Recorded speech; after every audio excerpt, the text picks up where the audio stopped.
Mesdames et messieurs, bonjour, je m'appelle Yongor et aujourd'hui nous allons continuer ce que nous avons commencé la semaine dernière. Le thème de la semaine dernière était Dieu n'est pas chaos. Ça veut dire que Dieu, on ne peut pas le tromper parce qu'il sait et il voit tout.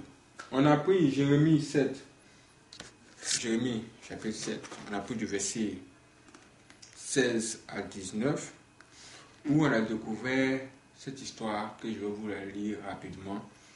Écoutez, on nous dit, toi, n'intercède pas en faveur de ce peuple, n'élève pour eux ni supplication ni prière, ne fais pas des instances auprès de moi, car je ne t'écouterai pas.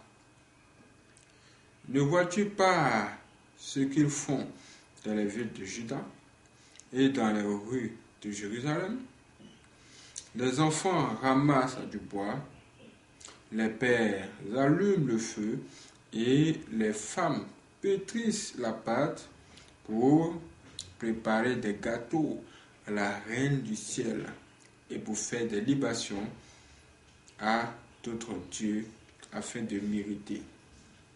Est-ce moi qu'ils irritent, dit l'Éternel? N'est-ce pas eux-mêmes à leur propre confusion?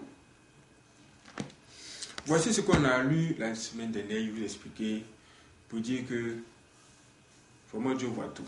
Là, son serviteur voulait prier pour un peuple et Dieu a refusé. Il a refusé parce que ce peuple en question là a des regards tournés vers d'autres dieux. Et c'est une chose que Dieu n'apprécie pas. Et ces gens-là, Dieu dit que ces gens-là, ils font cela exprès parce qu'ils cherchent à l'énerver. Ils cherchent à l'énerver. Vous voyez? Vous voyez ça? Cet homme de Dieu ne savait pas qu'il y avait un truc pareil, ou bien il pensait que bien qu'il voyait ça, il pouvait quand même prier. Dieu a dit non, c'est pas possible.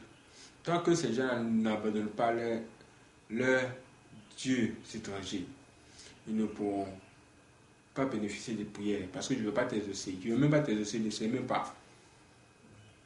C'est là, j'ai vu ça, je me suis dit que bon, à ce niveau, ça nous montre que il faut qu'on se confesse. Il faut qu'on révèle réellement aux hommes de Dieu ce qu'on fait, ce qu'on a fait.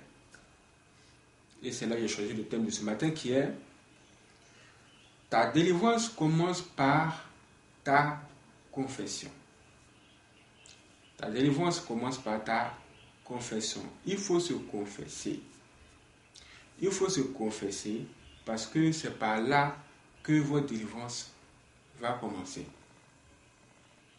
Il y a des gens qui sont entrés dans des bois sacrés, qui ont touché à des choses. Quelques années plus tard, c'est des problèmes. Maintenant, ils arrivent devant un homme de Dieu. Ils disent, homme de Dieu, il y a tous les problèmes. Voici ce qui m'arrive, voici ceci, voici ceci. L'homme de Dieu va maintenant se fatiguer pour prier encore. Pour dire, Dieu, oh, viens délivrer la personne. Viens délivrer la personne. Et il n'y aura rien.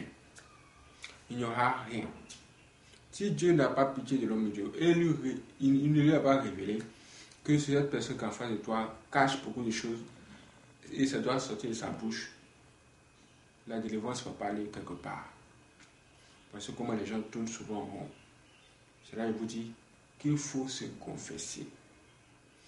Il faut se confesser, il faut tout dire. Tu as été d'un bois sacré, tu dis tu as été d'un bois sacré. Tu as touché un fétiche, tu as des problèmes, tu dis vraiment c'est le fétiche que j'ai touché. Voici tel endroit, voici comment. Quand tu expliques, la délivrance commence. Plus tu parles, c'est là que la délivrance commence. Parce que si tu te tais et que tu continues même en secret à adorer d'autres dieux que le vrai Dieu, vraiment, c'est que tu n'es pas en train de chercher les solutions venant de Dieu, du Dieu très haut. En ce moment-là, j'aimerais attirer aussi votre attention votre attention sur quelque chose qui peut s'adapter à vous. Il s'agit des proches, des gens qu'on prend et qu'on met autour de nous, les amis et tout ça. Quand une personne que vous ne connaissez pas arrive vers vous et veut être votre ami, il faut vraiment faire très attention. Très attention à ce niveau-là.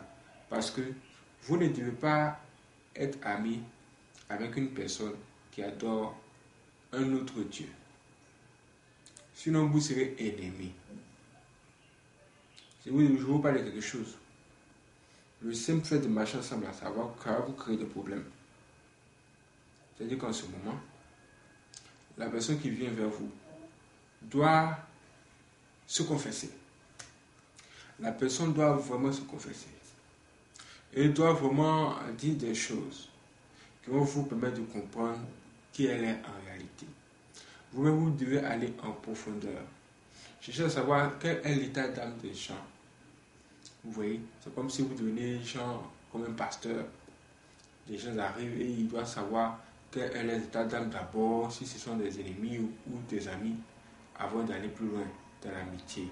Ça, c'est très important. Des gens, vous devez vraiment être très vigilant à ce niveau parce que ça crée beaucoup de dégâts ces temps-ci. Que se passe-t-il? Ce qui se passe, c'est que vous avez des amis, vous avez des gens autour de vous, vous n'avez pas cherché à faire les délivrances, vous n'avez pas cherché à savoir ce qui se trouve sur eux autour d'eux. Vous les avez pris, vous les avez mis dans vos bateaux et voici un résultat terrible. Comme je l'ai raconté cette histoire le lundi dernier, on a appris récemment qu'une fille s'est faite empoisonner par sa camarade, une amie juste comme ça. Un jour, cette dernière est venue chez elle à la maison pour manger. Et voici que pendant qu'elle était en train de manger, elle a mis du poison dans la nourriture du propriétaire de la maison. Et puis, boum, le propriétaire de la maison est tombé. Quand elle est tombée, cette fille a pris un couteau pour l'achever parce qu'elle ne mourrait pas.